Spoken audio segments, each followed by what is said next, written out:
Sveiki, kaip ir matote, pasistumėjau į priekį su savo projektu. Įdėjau VU-metrą į rankeną, kaip ir buvo žadėta.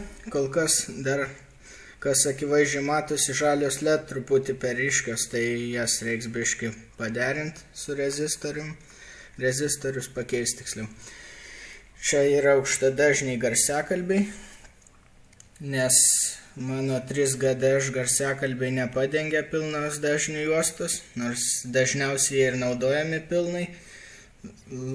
Sovietų sąjungoje turbūt laikė, kad žmonėm nereikia girdėti daugiau 13 000 Hz. Todėl aš dasidėjau šitos, bet dar irgi nedaderinta per mažai kondensatoriaus talpos, per kurį jie prijungti. Tai dar skambės maloniau truputį, dabar truputį duobė yra tarp kokių 13 ir 16. Čia dar nepritvirtinta niekas, todėl galiu ir parodyti. Va, laidai visi ateina. Daug čia jau, daugiau negu atrodo. Labai atsargiai jos čia reikėjo pakuoti su pincetu. Klijavau šios diodus. Taip kol kas atrodo vidus. Šitas baltas laidas laikinas, čia gnybtas prijungti minusui garsiakalbių, nes dar nepadariau laidą. Truputį keblu, nes pamiršau pasiruošti, tai reiks išimti vieną plokštę, kad prieit prie varžtelio. Minusas garsiakalbių eina per pačią rankeną, kadangi šitas kabelis, kurį panaudojau, turi tik tai 8 gyslas, o reikia 9, tai tiesiog paleidau minusą per rankeną prie šitų varžtelių, kurie laiko aukštadažnius. Yra uždėtos kilpelės ant jų ir prijungti patys aukštadažniai. O jų pliusai tik tai sueina į rankeną, susijungia kartu lygiagrečiai ir grįžta vidų. Va čia va jungtis iš rankenos. O čia visa šita plokštė, tai yra VU-metras. VU-metras su preciziniu lygintuvu reaguoja į abu pusperiodžius, kitaip tariant, ne tik į pliusinius signalus išėjime, bet ir minusinius, dėl to daug natūraliau veikia, bet gal kiek per greitai, ypač telefonui visiškai nieko nesigavo, kai akivaizdžiai matės mirksėjimas, jam atrodė, kad vietoj. Tai šitą kondensatorių gal kiek padidinsiu, gal iš tikrųjų net per greitai mirksi, nes greičiau dažnai negu akis gali pamatyti. Tai va, čia matom LM224 operacinius, 2 vienetai, o čia vienas iš kondensatorių, kurie nufiltruoja žemus aukštadažniam. Va čia antras turi būti, bet kadangi jis buvo naudotas, jo kojos trumpos ir negalėjau jo gražiai užlenkti, nes va matom problemą su erdvė biški. Va čia visi šitie ledai, o baltas yra garsiakalbių pliusas, juodas ledų minusas, tai va visi 8 sunaudoti. Čia 2 reguliatoriai stovi dar viduj. Čia reguliavimas tiem, kaip sakant, atraminiam įtampom.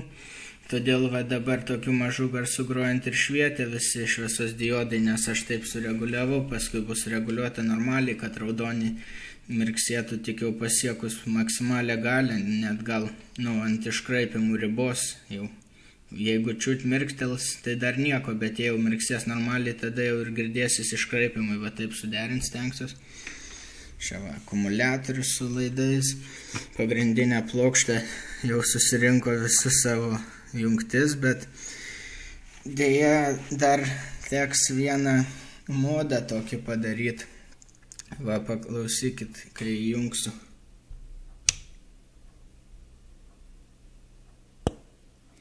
Va, čia toks pokšt nedidelis, gal ir bus didelis, nes sukišau telefoną į vidų. Nu, čia viskas iš tikrųjų tvarkoja, toksai pukšt, tik tai nieko visiškai rimto nėra. Bet kai išjungiu, nežinau, kaip jums girdisi, bet tikrai negražus stuktelėjimas girdisi toksai. Tame reikalas, kad va ten stovinti relė, jinai dar būna prijungusi garsiakalbius prie stiprintuvo išėjimo, kai išjungi dėl, netalpos kondensatorius tiesiog palaiko ją įjungtą dar truputį ir tame problema yra, kad spėja tas pokšt praeiti išsijungimo. Todėl čia bus tokia kaip ir dukterinė plokštė ant motininės, kuria ir numatyta vieta, ant kurios bus ir tas sumontuota nauja schema. Va čia bus tos dalis, kur ten pačiam krašte plokštės, va tenais bus išimtos tie 2 tranzistoriai, rezistoriai ir bus ta jungtis, kur tolumoje rūke matot, bus įjungta į tą dukterinę plokštę, kuri išjungs, kai jau bus per maža įtampa. Tiesiog. Ir tada neturėtų būti pokšt. Pamatysim čia vėliau. Šitie kišantis laidai bus uždengti paskui, kad būtų gražu. O šiaip aš labai patenkinas, kaip šitas reikalas atrodo, čia reiks biškį suveržti ir tai visai smagiai. Jie tokie ilgi, kad būtų labai nepatogu prijungti tą kištuką. Jei trumpus palikčiau, dėl to tokie ilgoki, bet sakyčiau visai įdomiai atrodo. Tai va, ką čia dar galima būtų pasakyti. Kaip ir minėjau, dar kartą paminėsiu, kad visi įsimintų, nes aišku bus pilna komentarų, LED ryškumas bus suvienodintas. Va, dar kartą pasakiau. Taip pat reiks saugiklio jungti normalią prilituoti vietoj šito savadarbio saugiklio, kuris perdegęs ir ant kurio vėlutė užlituota. Taip, čia kaip seniau žmonės darydavo, čia buvo populiaru su žiguliais ir visko. Dar gerai būtų stiprintuvų vieną kondensatorių pakeisti, nes jis nėra optimalus, tas išėjimo tam, kaip jis čia vadinasi, kompensacijos grandiniai. Jo. Tai va, įkroviklis veikia, ometras jau beveik veikia, šitą plokštę kokių 100%, nes dar reiks tos papildomos plokštelės. Taip, neveikia voltmetras, nors ir veikia anksčiau, kadangi nepavyko niekaip normaliai suderintos plokštės, tai užsisakysiu gerus tos referensus įtampus ir pasidarysiu kitą schemą, kuri turėtų daug geriau veikti už šitas nesąmonės, nes LEDas vis dėlto prastai stabilizuoja įtampą. Jo, sviruoja ta atraminė įtampa nesąmoningai. Tai vat, šiaip laukiu aš, kada viskas veiks pilnai, nes net nustebau, kaip visai kietai atrodo tie šviesos diodai.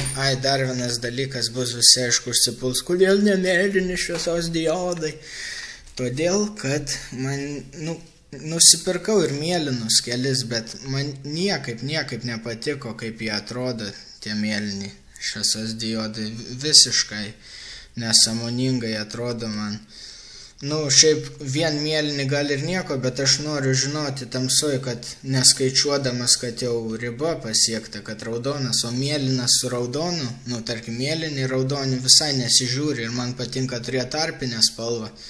Tai tarp mėlyno raudono ką įdėti? Fioletinę kokią? Nėra, būtų gal ir visai gerai, bet nemačiau pirkti iš tokių. O šitą sprendimą žalę, geltoną, raudoną, tiesiog super atrodo, kaip ir tikri vumetrai visada. Nežinau, gale LED juosta mėlyna man gerai žiūrisi, o diodai vumetrė mėlyni, ką žinau, nesupykit nieks, bet vaikiškai kažkaip, ką žinau būtų. Tai vat. Ir manau, gan keistai atrodo 3 garsiakalbiai, neįprasta labai. Dabar pabandysim vieną dalykėlį dar. Įjungsim vumetrą iš anksto ir įjungsim kolonėlę, bus prikolas. Žiūrim. Va taip. Gan įdomus efektas, tik reiks truputį pagreitinti 101 kondensatorių už vumetro, kad biškai greičiau sugriūtų jie, bet įdomiai atrodo. Galim išjungti vumetrą ir įjungti irgi tas pats, netgi kai įjungta. Čia toks uždelsimas gaunas. Va daina. Ir šita daina, nežinau, atsitiktinė buvo, nesgi negaliu su copyrightais leisti nieko. Taigi, ačiū, kad žiūrėjote. Jei patiko, prenumeruokit ir bus dar.